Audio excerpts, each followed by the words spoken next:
I was looking for a school to join, and I looked at a couple schools, and I have this funny story that I would always drive by Eagle Road, and I would see Life Church on my right, and I would always tell my husband something about that place. I felt like it was calling me, and I would tell him one day I'm gonna go visit, but that never happened. And then one day we were passing by again as usual, and I saw Life Bible College. And I told him, I'm like, they have a college here, what? And I think it's funny that I would always pass by, but I never saw that sign. I never saw it, and then that one day I saw it and did my research, and I just knew right away that this was the place God wanted me to come. First year impacted my life.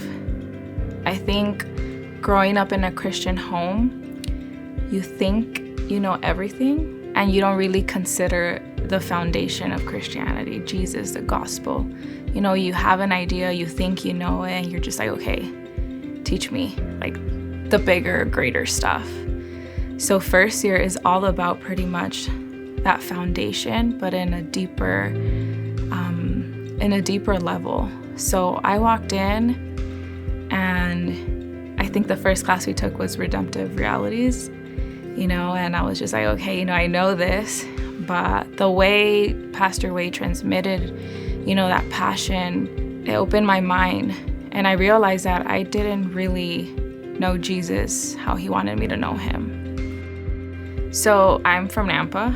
I'm from a Hispanic church, and I'm the worship leader there. God just put in my heart to not only build musicians, but ministers, people who knew why we're here, why we do what we do. And God gave me this vision to come to school and allow everybody in our worship team to come and join. So that's actually how it started. So everything we've learned here, we've taken it back and we've put it into action. I think that was the beginning of the growth in our church and our worship team.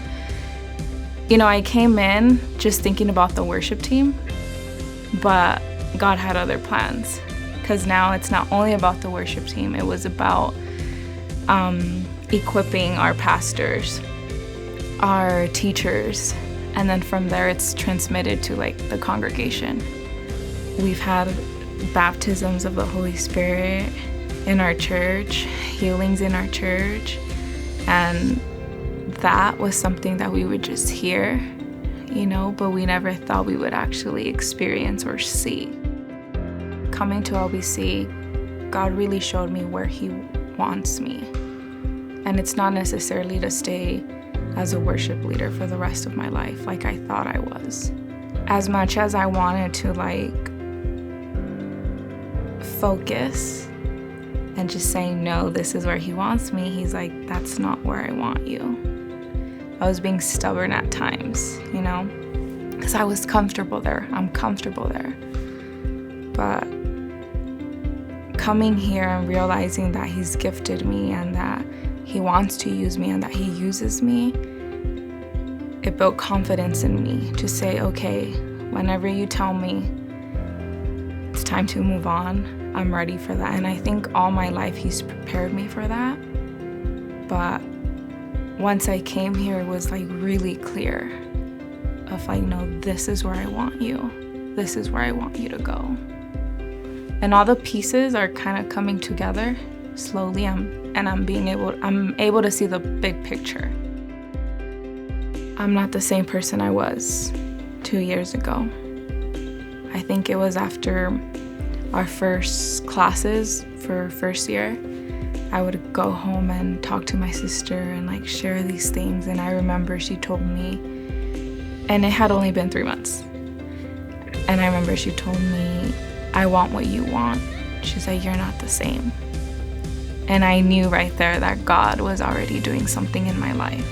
I didn't expect that this decision of coming to LBC was going to impact not only my life, my marriage, my family, but my whole congregation.